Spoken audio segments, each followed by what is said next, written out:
Poxa, cara, falar da minha história, a gente para falar de nós mesmos é complicado, né? Mas eu vou fazer um esforço para tentar falar um pouco de mim, assim, diretamente. Porque, claro, é evidente, as pessoas têm curiosidade. Pô, quem é esse cara que chegou aí e tal, e de repente está dando aula para polícia, para militar, para vigilante e tal? As pessoas pensam, de um certo teor, assim, que de repente você surgiu naquele instante, que você surgiu naquele momento, mas isso é um engano tremendo. Alguns vídeos meus de treinamento foram vazados recentemente, porque a maioria dos meus treinamentos para órgão de polícia pública, segurança pública e privada, na maioria das vezes ou não era gravado, e se era gravado, ficava apenas como arquivos da equipe ou da instituição quando a gente aplicava os cursos em treinamentos diversos. No entanto, falando por que eu surgi assim de repente, como eu apareci, vamos dizer assim, até 2001, todos os meus esportes eram apenas luta de combate esportivo, né? Sou campeão brasileiro de Muay Thai, terceiro Dan de Kickboxer, terceiro Tuan de Kickboxer e quinto grau em Krav Maga. Porém, Krav Maga, Hapkido, Aikido só surgiu depois de 2001 para frente. Depois que eu participei do Campeonato Brasileiro em Jundiaí, São Paulo. Tive em 2001 em São Paulo aí, disputando o Campeonato Brasileiro. Se vocês procurarem aí, vão ver na internet. O último Campeonato Brasileiro, Alexandre Dachan, foi, na verdade, em São Paulo. Eu sou pernambucano, para quem não me conhece. Eu sou pernambucano, nasci em Recife, Pernambuco. E em Pernambuco, na época que eu praticava, eu era conhecido como Pantera Negra. Eu fazia parte da Federação Pernambucana de Pugilismo.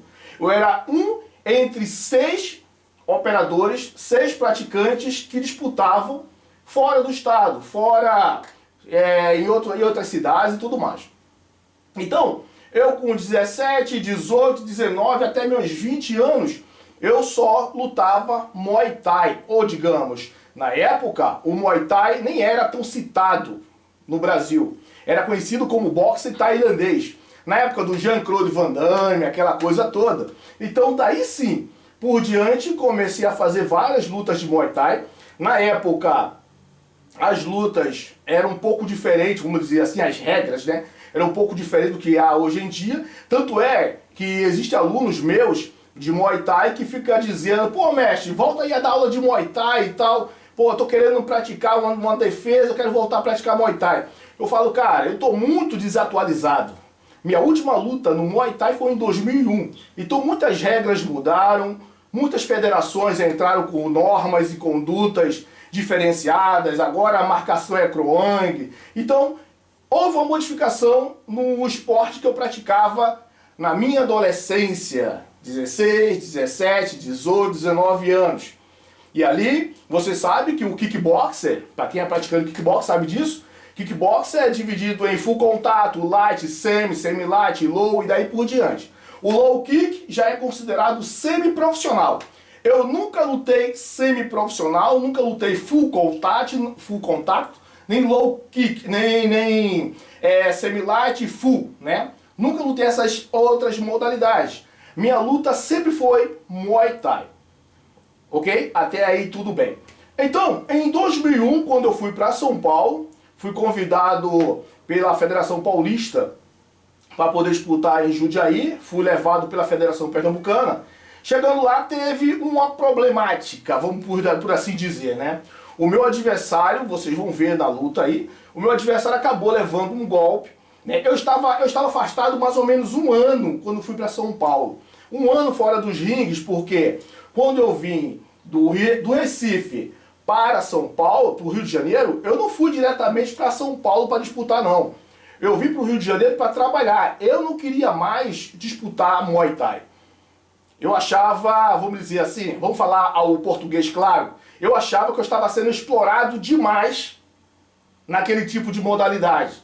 Por exemplo, os presidentes, o pessoal que fazia parte das federações, cobravam um determinado valor às escondidas para que o lutador fizesse as lutas e por trás tinha uns acertos, que todo mundo sabe disso, né? Então, ao descobrir isso, eu descobri de uma forma bem estranha que a minha luta valia mais do que o que estavam me pagando. Então eu não quis mais disputar Muay Thai por causa disso. Então eu vim para o Rio de Janeiro, vim trabalhar, trabalhei como o quê? Fiscal de loja.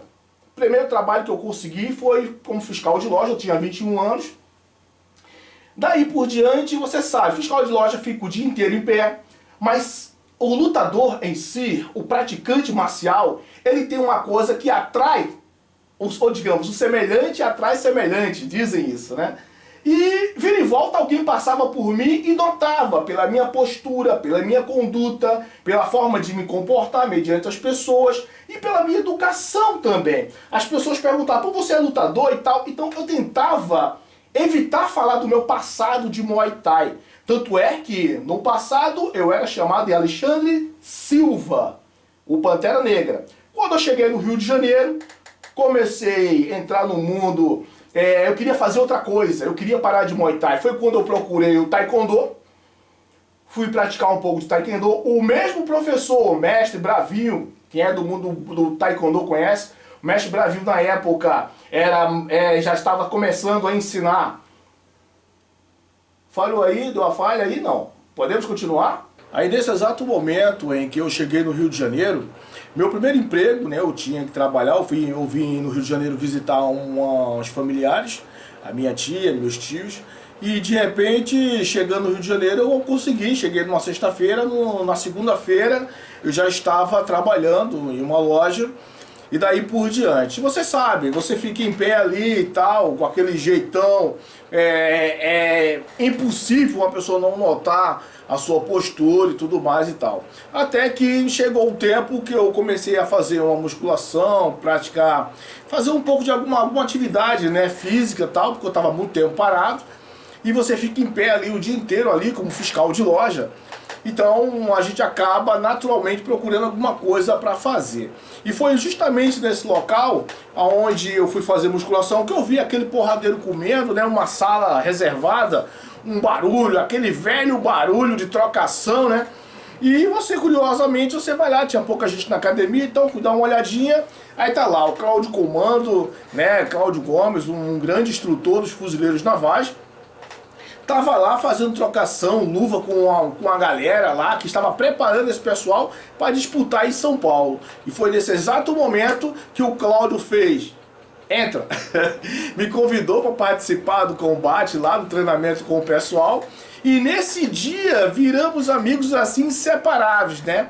Mas tudo por causa de um nocaute que eu acabei, a gente fazendo aquela trocação tipo 2 contra 1, 1 contra 2, 2 contra 1, 2 contra 1, 2 contra 3 e assim ia. Então chegou no momento onde eu estava no meio, entre os dois faixa preta da academia, que era o Cláudio Comando e o Maurício. E acabando ali, de repente, dando uns golpes ali, que todo mundo ficou impressionado. E nesse momento eu recebi o convite para participar do campeonato de São Paulo. Chegando em São Paulo, mais uma coisa inusitada acontece, né? Consigo dar um golpe bem certeiro, né? Alguns golpes bem certeiros que chamou muita atenção, né?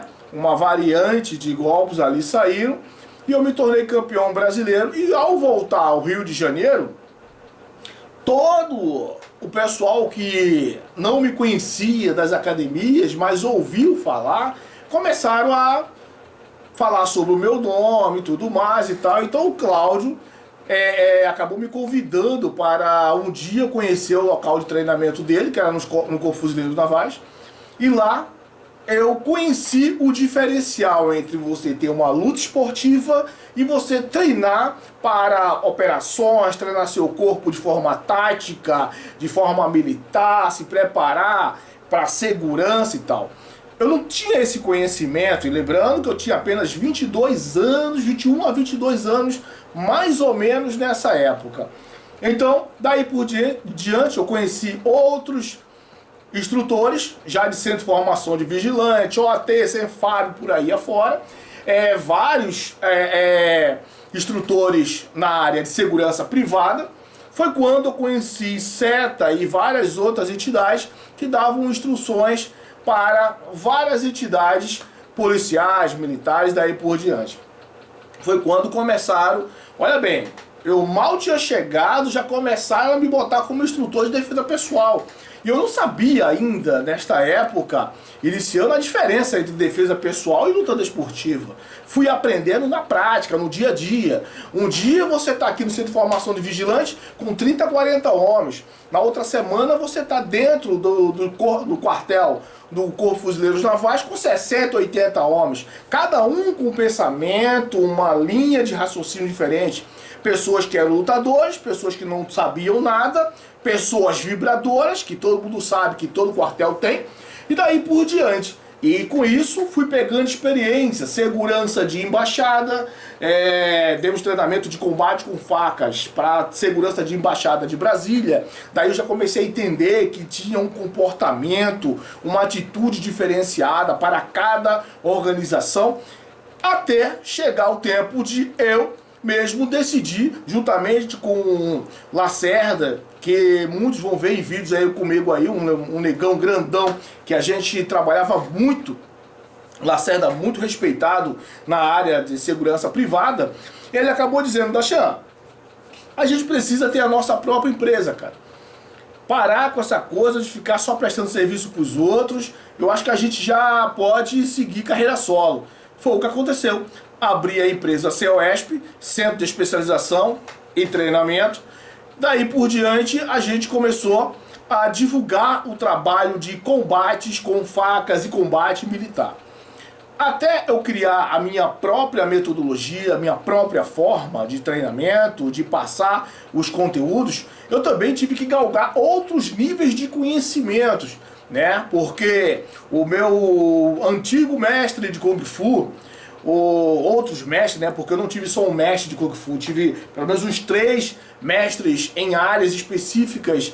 Ele me dizia que eu tinha que aprender sobre parte do corpo humano, me aprofundar sobre anatomia humana, e isso abriu muito minha memória, porque ele dizia que eu era muito violento. O Muay Thai me deixava assim muito violento. Quando eu falo deixar violento, eu estou dizendo porque é da natureza do próprio Muay Thai. O Muay Thai, que é a luta das 8 armas, ela te prepara para ser uma arma de verdade, sem massagem. E isso faz com que você não pense, não racionalize de outra forma. Porque quando você começa, eu comecei a perceber que não dava para ensinar Muay Thai a entidades militares, principalmente a vigilante, até mesmo policiais. Não tem como você ensinar para policiais e militares, dar um jab direto, cotovelada, não tem como. Aí você sai totalmente do uso progressivo da força. Daí eu comecei a perceber que eu precisava entender e compreender mais sobre imobilizações do que propriamente dito porradeiro. E com o passar do tempo, você começa a visualizar não só o trabalho no Brasil, mas com externamente. Você começa a fazer contato com instrutores de outros países. Recebi convite para dar treinamento. Não dar treinamento, o meu primeiro convite foi para participar de um treinamento de gerenciamento de crise no Chile. E nesse treinamento de gerenciamento de crise, lá você dá de cara com todo tipo de operacional, desde de resgatista a pessoas do exército, polícia carabineira. Então todo tipo de pessoas tinha naquele curso ali no qual eu fui convidado.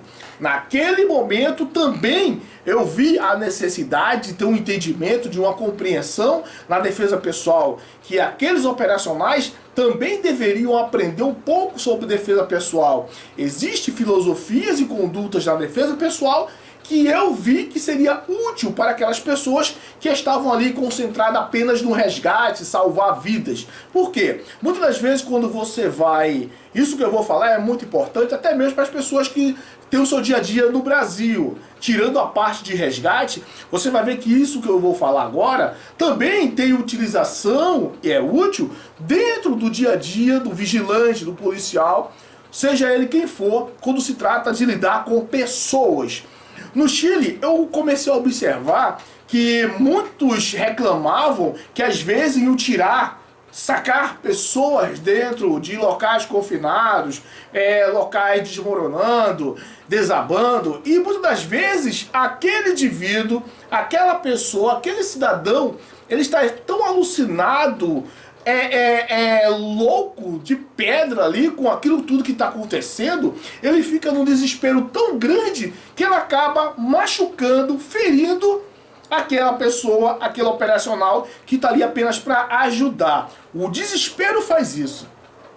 E eu comecei a ver muita reclamação de bombeiros dizendo que levava corte para entrar dentro da casa de uma pessoa, tinha que às vezes 2, 3, 4 chegar em cima, abraçar para poder tirar aquela pessoa daquele local, porque a pessoa não queria abandonar suas casas. Mas é bom compreender uma coisa. Tem todo um sentido do porquê. Se você não tiver uma sensibilidade de entender por que aquela pessoa está agressivamente vindo até você, você vai ter um grande problema. Esse é um dos primeiros tópicos que eu queria abordar aqui. Que você, a primeira coisa e o primeiro tópico que uma pessoa que lida com segurança, com pessoas, ele deve entender é o quê? É justamente a calma, o controle, o autocontrole. Se você perder o controle, você perde totalmente o domínio da situação. E isso ocorria muito dentro de coisas simples, que não é tanto quanto você trabalhar na área da segurança, simples como resgate, por exemplo. Você está ali apenas para tirar as pessoas. Mas aquela pessoa não quer sair de dentro da sua casa, não quer abandonar os seus pertences, por diversos motivos. Aí você começa a se aprofundar dentro da filosofia humana, dentro da compreensão humana. Por quê? Em todo local onde tem desastre, catástrofe, qualquer tipo de ação, de calamidade, a primeira coisa que acontece é o quê? São os vândalos. São pessoas, outros tipos de pessoas que se aproveitam da calamidade, do caos gerado para fazer saqueamento. E essas pessoas no Chile que estavam acostumadas a passar por esse tipo de coisa, onde eles eram tirados de suas casas porque estava tendo um terremoto 7.8, 8.9 e o fogo, seja lá o que for, mas aquela pessoa não quer abandonar seus pertences porque sabe que o bombeiro está ali para fazer o seu trabalho. Porém, se não tiver um treinamento adequado, ele vai acabar sendo ferido pelaquela pessoa que está tentando salvar, porque essa pessoa que está para ser salva, ela não confia nas pessoas que estão ali ao redor. Porque no meio de um caos generalizado, como um terremoto, por exemplo, todo tipo de pessoa se mistura. E existem as pessoas que se aproveitam da situação. E isso ocorre em qualquer lugar. E esse nível de pensamento é muito interessante também para a pessoa, por exemplo, que trabalha no banco. Você trabalha no banco, você sabe que a porta trava, você pede para a pessoa voltar com toda a educação, mas mesmo você estando ali com todo o bom propósito de fazer o seu trabalho direito, sempre vai ter as reclamações, sempre vai ter as exaltações. E muitas das vezes você não consegue enxergar ou compreender ou alcançar o nível de preocupação que aquela pessoa tem. Quantas vezes aquela pessoa já voltou no banco? Quantas vezes essa pessoa já voltou ali para tentar resolver um problema e não consegue se resolver por causa da burocracia? Quantas coisas pode ter na mente daquela pessoa ali que já deve ter ido em 2, 3 bancos e aquela coisa ali trava e ele tem que voltar e ninguém quer atender, e pelas pessoas estarem ali totalmente estressadas, principalmente gerente, caixa, o vigilante ali na porta. Então o que é que acontece? Você sim pode dar a sorte, por que não dizer azar, de pegar uma pessoa com muito mau humor, em um péssimo dia, com disposição para morrer se for preciso. Esse é o grande problema. O principal inimigo que a gente deve tomar cuidado no nosso tipo de trabalho, que é fazendo segurança, prestando serviço em segurança, tanto segurança privada ou não, é justamente isso. Que tipo de pessoa vai se ofertar para vir meter a mão na minha pistola, para vir me agredir? Porque infelizmente aí nós passamos para uma outra fase, que é justamente a fase da necessidade. Quando você demonstra, quando você mostra e percebe aonde é que está o seu erro, onde está o problema e onde você precisa melhorar. Foi quando o pessoal da Polícia Carabineira, Exército do Chile, perceberam, e também os resgatistas, perceberam, pô, Dachan, aprender um pouco de defesa pessoal, pelo menos entender como imobilizar uma pessoa totalmente agressiva, é importante para nós também que somos bombeiros. É importante para nós também que estamos fazendo resgate. Daí por diante, a minha matéria de combate tático urbano, defesa pessoal urbana, ou sobrevivência em meio urbano, use o nome que for, se tornou necessário na cartilha do ABC dentro da formação e do treinamento do pessoal dos grupos do SAR da América Latina. Por isso que 2 ou 3 vezes no ano eu vou para o Chile, Equador, México, Peru e daí por diante. Chegando no Brasil, trazendo essa problemática para o Brasil, você vai perceber uma coisa muito importante. Trazendo essa problemática para o Brasil, você vai perceber uma coisa. A atitude e a situação é a mesma. Por quê? Muitas das vezes o segurança, ele trata o cidadão ou a pessoa de uma forma qualquer, ok? E a mesma coisa, o inverso também acontece. Quantos vigilantes são maltratados? Quantos porteiros? Pessoas tá ali, fecha o portão, por favor, se identifique, senhor, tal. E o cara, pô, tu não sabe que eu moro aqui? Aí fica aquela coisa, então, tipo, existe essa situação, mas você que quando entra para tirar a sua ata, chegamos agora, onde todos querem saber. Sempre você tem que tomar cuidado com o que é vendido. Eu vi isso, eu testemunhei isso várias e várias vezes. Você entra no centro de formação de vigilante, antes de você fazer a inscrição existe um mundo. Logo no primeiro dia é contado para você as vantagens. Você é regido pela Polícia Federal, é registrado na Polícia Federal, você tem autonomia, a partir de tal lugar, no seu ambiente de trabalho, você é quem é a autoridade. Tudo aquilo que vocês estão cansados de escutar quando você vai tirar a sua ata. Porém, quando chega na metade do caminho para frente, os instrutores, até donos de centro de formação, começam a te passar, olha, mas existe uma coisa chamada leis, normas e condutas. Você começa a entrar na legislação, você começa a entrar nas leis, você começa a perceber que você tem menos direito do que aquilo que você imaginava ter. Aí, quando chega no finalzinho do curso, o instrutor começa a vender as especializações. Bom, você tem que se especializar, cara. Se você não especializar, você vai ficar lá atrás. Pô, tem carro forte, tem aí, ó, SPP. E começa a te vender outro nível de estudo, outro nível de segurança, de formação, de especialização, no qual também, nesse princípio, te vende uma certa maravilha. Só que quando você chega na empresa, que você chega lá para trabalhar, você dá de cara com outra regra.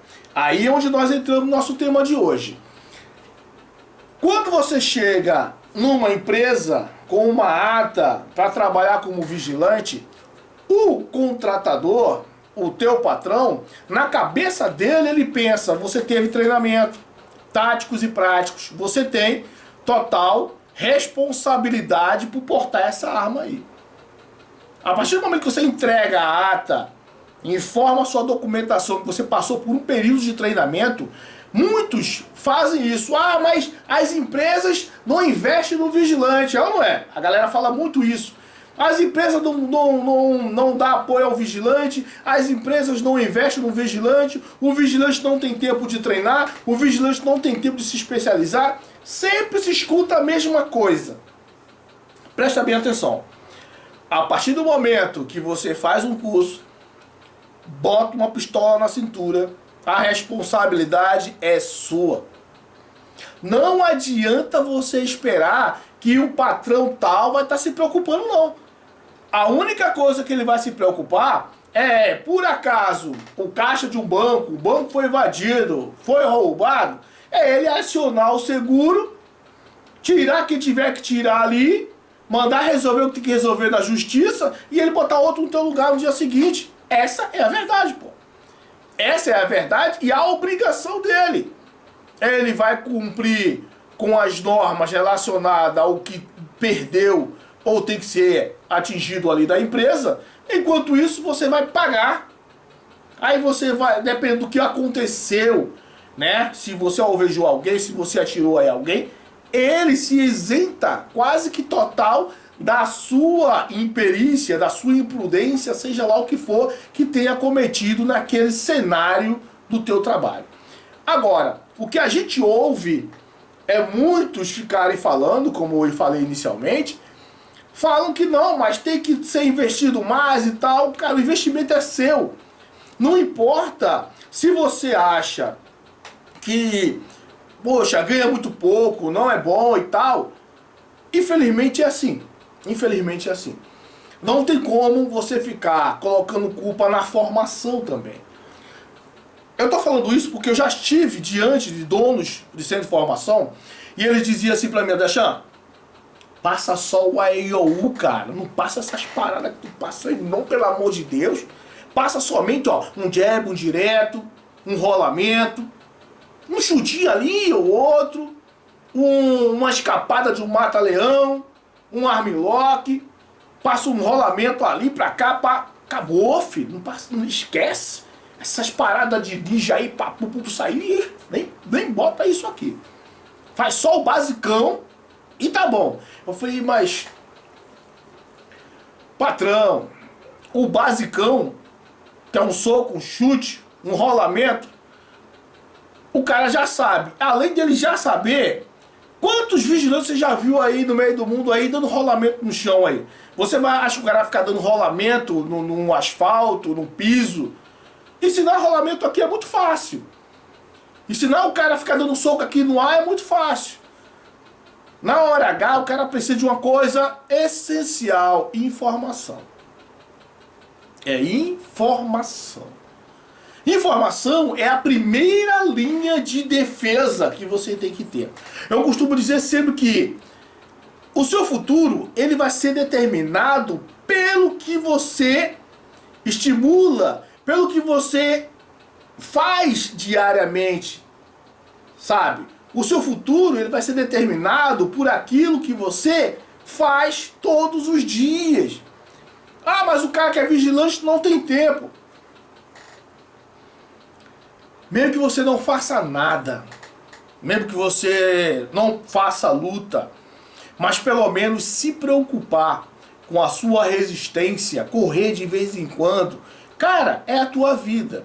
Como eu falei inicialmente, que às vezes um cidadão, eu tô falando até de cidadão, eu tô nem falando de um cara que vai com 762, que vai com uma pistola em cima de você para tirar aquele dinheiro, para invadir um banco ou para derrubar o carro forte.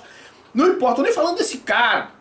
Estou falando do cara que simplesmente surta por causa de um problema pessoal.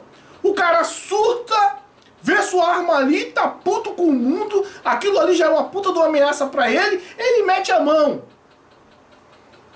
Quando o cara se aproxima e toca na sua arma, aí é que você vai perceber que merda você se meteu. O que nós vimos aí, o que a gente vê constantemente, é a falta de informação.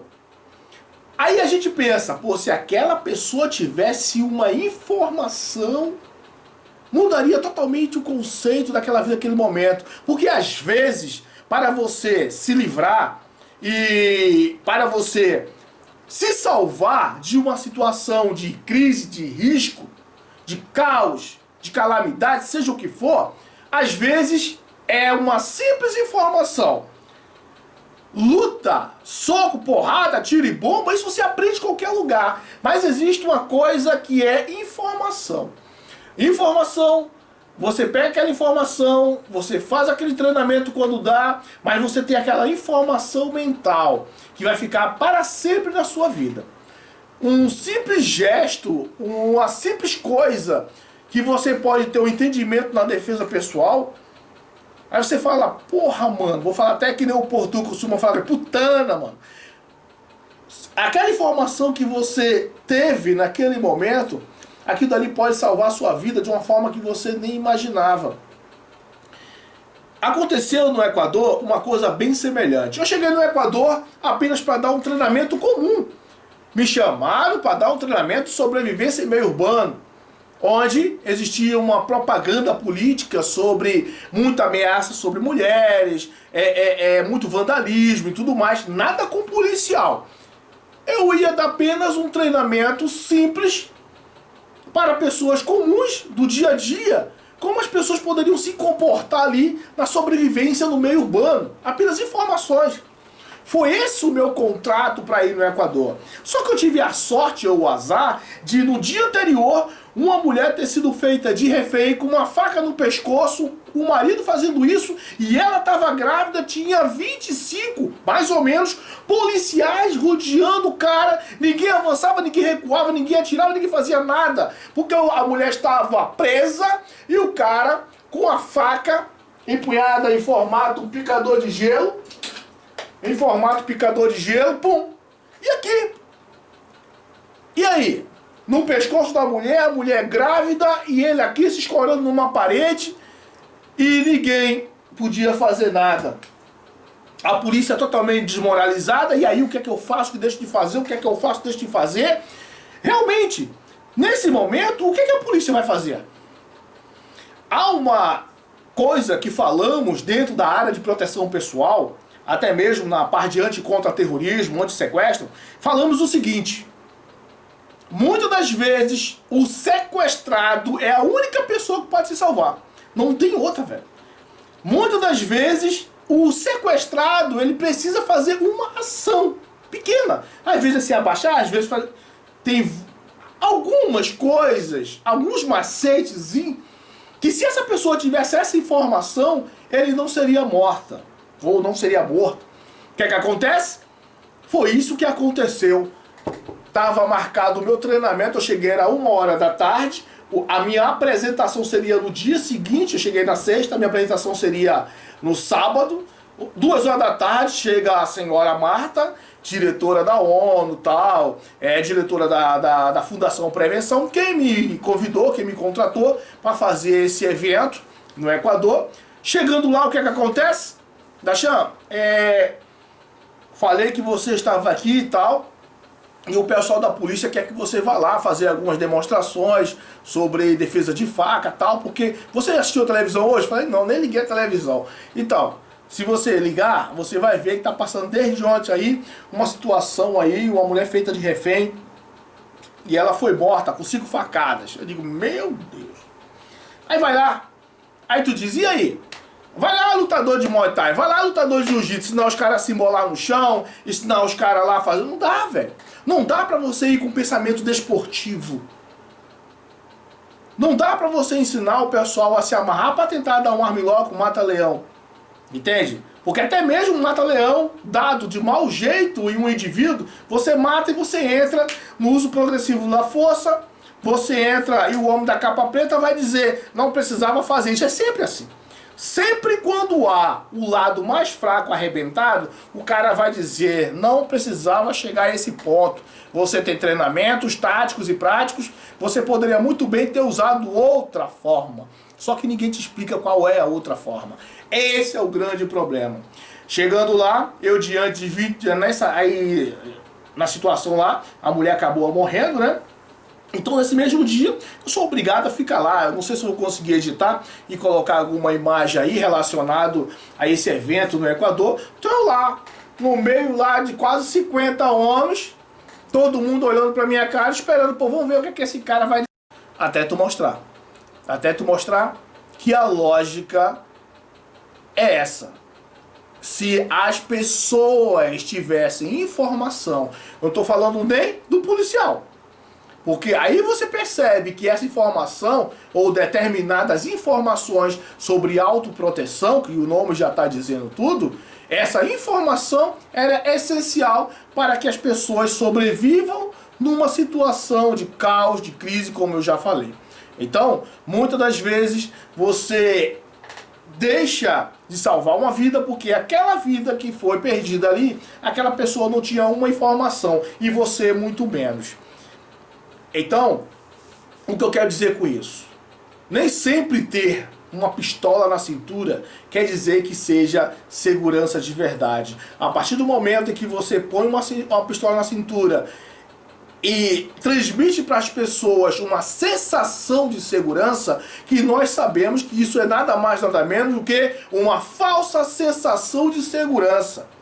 Porque na verdade, nem a própria pessoa que está com uma pistola na cintura, ele tem certeza que ele conseguiria salvar sua própria vida se houvesse uma agressão direcionada a ele diretamente.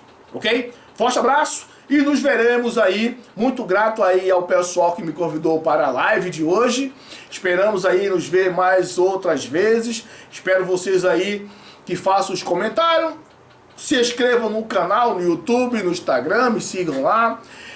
Vamos tentar dar um jeito aí de fazer pelo menos uma live toda semana, passando algum tipo de informação, mostrando um pouco das minhas experiências, né? Claro, tudo que for possível para ajudar aí os amigos da melhor forma possível. Claro e evidente, determinadas coisas eu não posso chegar aqui falar abertamente o que eu penso, como seria e tal, porque vocês sabem, como eu sempre digo aqui, eu nunca sei quem é que está do outro lado assistindo e adquirindo essas informações. Por isso, coisas boas de verdade tem que ser passado ao pé do ouvido. Valeu? Forte abraço e nos veremos no próximo vídeo. Fui!